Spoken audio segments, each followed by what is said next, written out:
Assalamualaikum warahmatullahi wabarakatuh. Selamat siang semuanya. Alhamdulillahirobbilalamin. Wassalatu wassalamu ala asyrofil anbiya'i wal mursalin wa ala alihi washabihi ajmain. Pertama-tama marilah kita panjatkan puji syukur kepada Allah Subhanahu wa taala atas kesempatan yang telah diberikan kepada saya sehingga saya bisa menyelesaikan tugas mata kuliah pengadaan teknologi informasi dengan lancar.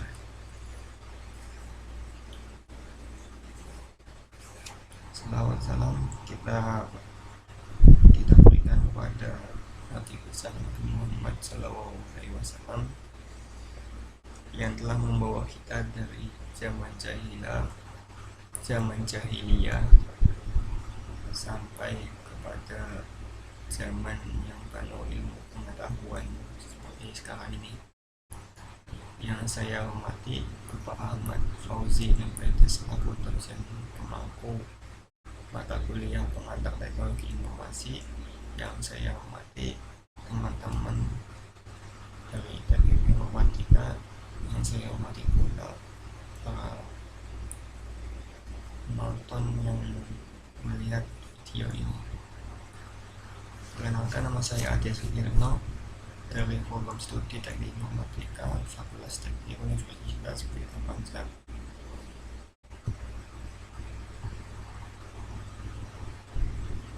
Dan saya akan menjelaskan materi mengenai memori atau penyimpanan. Oke, langsung saja. Yang pertama, pengertian dan cara kerja. Ini adalah gambar contoh memori. Memori adalah istilah generik bagi tempat penyimpanan data dalam komputer. Memori biasanya disebut sebagai RAM, singkatan dari Random Access Memory. Cara kerjanya, memori bekerja dengan menyimpan dan menyuplai data-data penting yang diperlukan prosesor dengan cepat untuk diolah menjadi informasi. Ini contoh gambar memori atau RAM. Oke, next, lanjut. Yang selanjutnya adalah hierarki memori komputer atau urutan memori komputer. Yang pertama itu physical register di CPU. Ini berada di level paling atas. Informasi yang berada di register dapat diakses dalam satu clock cycle CPU. Yang kedua, selanjutnya di bawahnya physical ada primary memory atau executable memory, itu berada di level tengah. Contohnya adalah RAM. Di sini tadi semuanya RAM ya. Primary memory diukur dengan 1 byte dalam satu waktu. Secara relatif dapat diakses dengan cepat dan bersifat volatil. Yang namanya volatil itu adalah informasi bisa hilang ketika komputer dimatikan. CPU mengakses memori ini dengan instruksi single load atau can store dalam beberapa clock cycle. Yang selanjutnya adalah secondary memory, itu berada di level bawah. Contohnya disk atau tape. Secondary memory diukur sebagai kumpulan dari byte atau log of byte. Waktu aksesnya lambat dan bersifat non-volatil, atau kebalikan dari primary memory, yaitu informasi tetap tersimpan ketika komputer dimatikan. Memori ini diterapkan di storage device, jadi akses memori diakses oleh driver dan device. Jadi membutuhkan driver dan device. Nah, kalau dilihat dari ini urutan memori yang 3 ini, jadi ini tuh ada urutannya. Kalau di urutan dari peningkatan waktu akses atau akses time, itu semakin ke bawah itu semakin lambat, semakin ke atas itu semakin cepat. Jadi di sini itu physical register itu yang paling cepat, sedangkan secondary itu yang paling lambat. Itu kalau diukur dari waktu akses. Nah, kalau diukur dari peningkatan kapasitas semakin ke bawah itu semakin besar. Jadi physical register paling kecil kapasitasnya.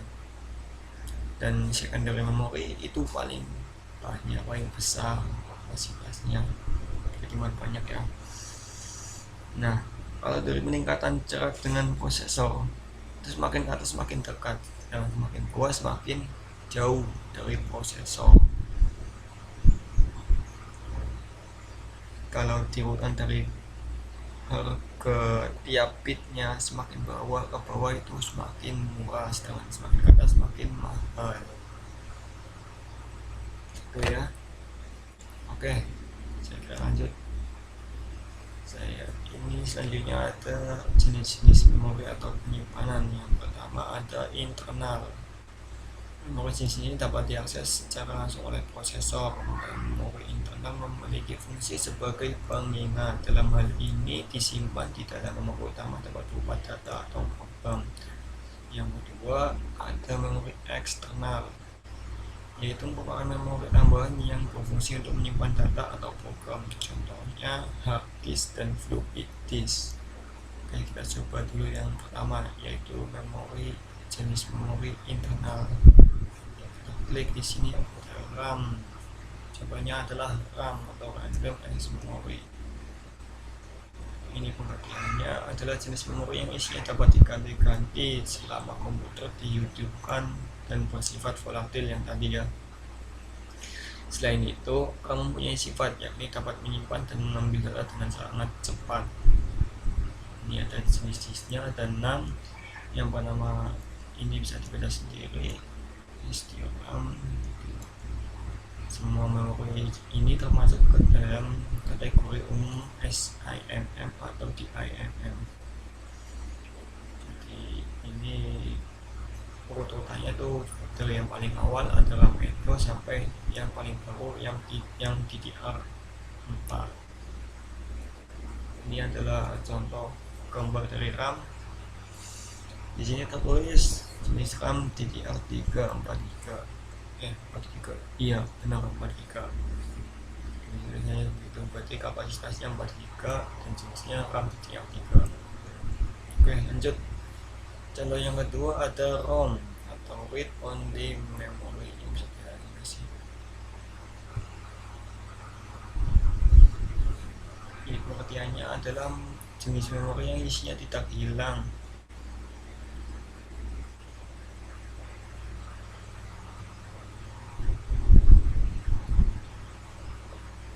Isinya tak hilang ketika tidak mendapat aliran listrik, dan pada awalnya isinya hanya bisa dibaca. ROM pada komputer disediakan oleh vendor komputer dan berisi program atau data. Di dalam isi ROM biasa disebut BIOS atau Basic Input or Output System atau ROM BIOS. Ini contohnya ini ROM jenis ROM BIOS.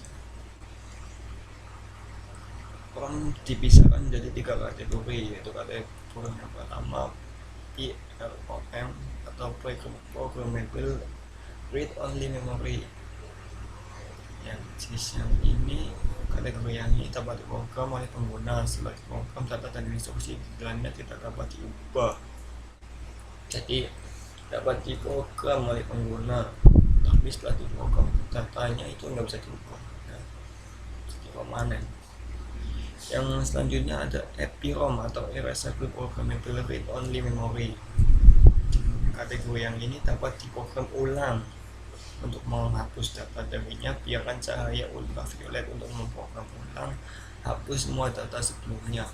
Jadi jenis yang ini berbeda dengan sebelumnya ya, karena jenis yang ini dapat diprogram ulang, namun harus dihapus dulu semua data yang sebelumnya. Nah, cara menghapusnya adalah dengan cara menggunakan cahaya ultraviolet. Ini untuk EPROM. Nah, selanjutnya ada EEPROM atau Electrically Erasable Programmable Read Only Memory. Nah, data yang dihapus dengan menggunakan medan listrik. Jadi beda dengan yang sebelumnya, yang ini bisa dihapus